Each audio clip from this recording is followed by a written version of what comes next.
cette période de l'année, ils sont nombreux à se presser dans les rues de Florence. Un peu partout, on les croise main dans la main pour célébrer leur amour et vivre le temps de quelques jours un moment inoubliable en amoureux. La ville porte à rêver, à flâner. C'est ce qui nous plaît en fait, de nous retrouver tous les deux en amoureux. Florence, c'est extraordinaire à vivre en amoureux.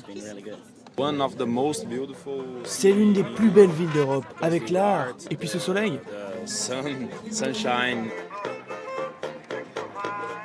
En couple depuis 40 ans, Jean-Louis Brianca et Alain Decouche n'avaient jamais fait ce voyage.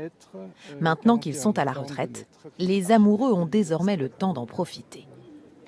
Florence est beaucoup plus romantique en hiver. On peut faire les choses avec moins de monde et donc peut-être plus en amoureux, j'en sais rien. Ouais, oui, peut-être. Oui, enchanté. Pour mieux découvrir les secrets de la ville, ils se sont offerts les services d'une guide. Voilà, finalement. Avanti. Vous parlez un petit peu d'italien ? Je commence à prendre des cours d'italien. Oui. Première étape, le Ponte Vecchio, l'un des plus romantiques de la ville au-dessus du fleuve Arno. Prisé des touristes et des amoureux, les boutiques du pont sont aujourd'hui très chics, mais ça n'a pas toujours été le cas. À l'origine, sur le Ponte Vecchio, s'étaient installés les bouchers. Et donc, on peut bien imaginer les odeurs terribles. Hein. Ils utilisaient l'eau du fleuve comme une sorte de poubelle publique. Depuis, le pont est devenu le lieu idéal pour les demandes en mariage. Pour preuve, les cadenas. Ça a toujours été le pont des amoureux ici ou pas ? Toujours. Des demandes qui se font aussi parfois depuis les terrasses ou les bateaux. Qu'importe, à condition d'avoir la vue sur le fameux pont. Vous aurez bien aimé faire une déclaration Oui, parce qu'il y a des dîners qui se font sur la terrasse, etc. Oui. Et j'adore les surprises. J'adore les surprises. Oui, j'adore. Je ne savais pas. Et c'est mon côté romantique qui doit ressortir comme ça. Oui. Je suis désolé de ne pas avoir organisé ça. C'est Guylaine qui me fait découvrir qu'on peut louer une terrasse. Mais c'est jamais trop tard. Faire une déclaration. Oui. À Florence, l'amour se vit aussi au détour de ruelles, à travers l'histoire de ses illustres habitants.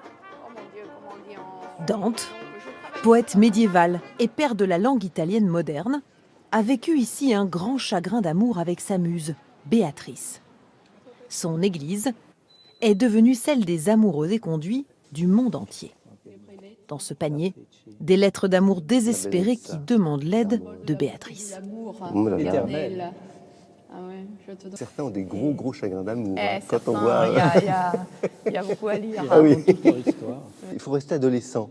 Quand on voit ça, on a l'impression que c'est vraiment des adolescents. Moi, je trouve ça beau, ce côté émotif. Et quand t'es ado, t'as quand même le cœur qui bat, quoi. Mais de façon générale, disons-le, Florence réussit plutôt aux amoureux. Chaque année, des milliers de touristes étrangers choisissent cette ville et la Toscane pour se marier. Eva Perosseni en sait quelque chose. Elle est photographe. Et l'amour, c'est la moitié de son chiffre d'affaires. Oui, c'est beau. Et maintenant un baiser ? Oui, fantastique. Aujourd'hui, elle a rendez-vous avec ce couple, venu des Canaries. C'est un endroit tellement romantique. C'est vrai. En Europe, c'est ma ville préférée. Ils n'envisageaient pas de quitter Florence sans leurs photos souvenirs. Je suis comme une psychologue, je dois percevoir leurs émotions. Et cela change en fonction de chaque culture. Je dois sans cesse regarder les personnes, voir si la pose que je demande est exagérée. Certains sont pudiques, d'autres plus émotifs, et observer la relation qui les unit.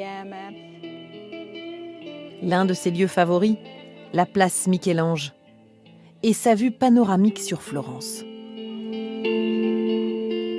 Avec ses marches, qui au coucher du soleil deviennent le rendez-vous des amoureux du monde entier.